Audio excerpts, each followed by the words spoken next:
वैद्युत द्विध्रुव। वैद्युत द्विध्रुव क्या है? ऐसा निकाय जिसमें दो समान व विपरीत प्रकृति के आवेश एक दूसरे से अल्प दूरी पर स्थित हों, वैद्युत द्विध्रुव कहलाता है। जैसे एक माइनस क्यू आवेश है, एक प्लस क्यू आवेश है, आवेशों की मात्रा एक समान है और चिन्ह विपरीत है, इनके बीच दूरी बहुत कम है और इनका ये मध्य बिंदु O है। इस मध्य बिंदु से माइनस क्यू की दूरी A और प्लस क्यू की भी दूरी क्या है? A, अर्थात इनके बीच की कुल दूरी क्या है? 2A। यही वैद्युत द्विध्रुव है। वैद्युत द्विध्रुव आघूर्ण या वैद्युत द्विध्रुव का आघूर्ण। वैद्युत द्विध्रुव का आघूर्ण क्या है? जैसे कोई वैद्युत द्विध्रुव है माइनस क्यू प्लस क्यू, इनके बीच की कुल दूरी क्या है आवेशों के? 2A। अब ध्यान दीजिए, किसी वैद्युत द्विध्रुव का आघूर्ण उसके आवेश तथा आवेशों के बीच की दूरी के गुणनफल के बराबर होता है। अर्थात वैद्युत द्विध्रुव का द्विध्रुव आघूर्ण बराबर आवेश गुणित दूरी, या P बराबर Q इंटू 2A, जहाँ P क्या है? वैद्युत द्विध्रुव का आघूर्ण है, Q क्या है? उसका कोई एक आवेश है, गुणित दूरी क्या है? उनके प्लस क्यू और माइनस क्यू के बीच की दूरी है। तो इसका मात्रक क्या हुआ? जब P बराबर Q इंटू 2A है, Q का मात्रक कुलाम, A का मात्रक मीटर, इसलिए इसका मात्रक क्या हुआ? Coulomb metre. अब वेक्टर P कहो चाहे द्विध्रुव आघूर्ण एक सदिश राशि है जिसकी दिशा माइनस क्यू से प्लस क्यू की ओर होती है। देखिए, माइनस क्यू से प्लस क्यू की ओर P की दिशा। जब हम बात करेंगे बिंदु आवेशों की विभिन्न स्थितियों में विद्युत क्षेत्र की तीव्रता। बिंदु आवेशों की विभिन्न स्थितियों में विद्युत क्षेत्र की तीव्रता। अब पहला पॉइंट इसमें है समान आवेशों के बीच तीव्रता। अब समान आवेश जैसे एक प्लस क्यू है और ये भी प्लस है, ये हुआ प्लस Q1, ये हुआ प्लस Q2, इनके बीच विद्युत क्षेत्र की तीव्रता। मान लीजिए इनके बीच में कोई बिंदु P है जहां पर हमें तीव्रता निकालनी है, तो परिणामी तीव्रता क्या होगी इनके बीच? E बराबर E1 माइनस E2। क्यों होगी? क्योंकि इसके कारण जो क्षेत्र रेखाएं होंगी इधर जाएंगी और इसके कारण क्षेत्र रेखाएं इधर जाएंगी, और आपने पढ़ा था वैद्युत क्षेत्र रेखाओं के गुण में इनमें परस्पर प्रतिकर्षण होगा, इसलिए बीच में तीव्रता क्या होगी?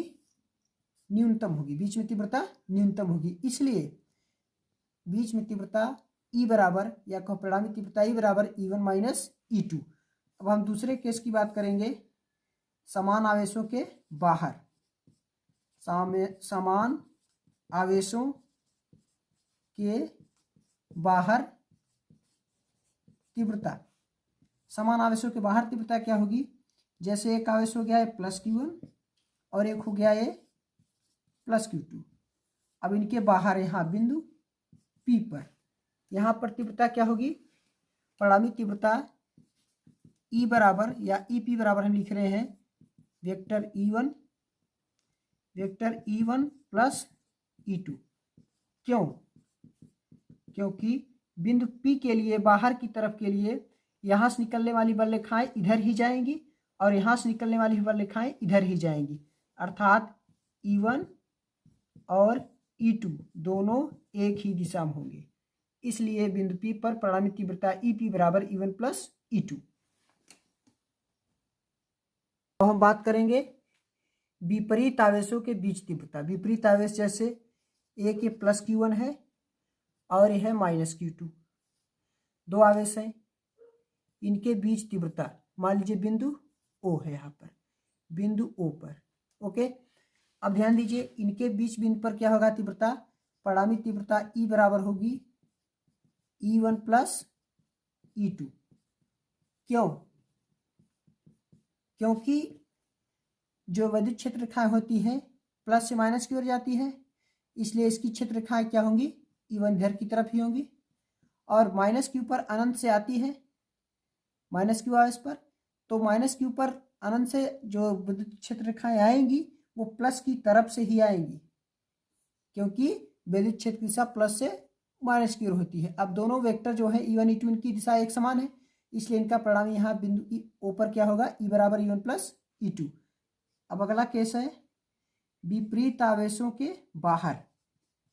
विपरीत आवेशों के बाहर तीव्रता। विपरीत आवेशों के बाहर तीव्रता क्या होगी, जैसे एक है +Q1 और एक है -Q2, तो इनके बाहर तीव्रता बिंदु P पर, ये बाहर बिंदु P है, तब यहाँ पर तीव्रता क्या होगी। अब देखिए ये -Q आवेश है, -Q के कारण इधर से रेखाएं आएंगी, ये हो गया E2, और +Q की इधर से इधर जाएंगी माइनस की तरफ, ये हो गया E1। तो बिंदु P पर इसलिए परिणामी तीव्रता क्या होगी, EP बराबर E1 - E2।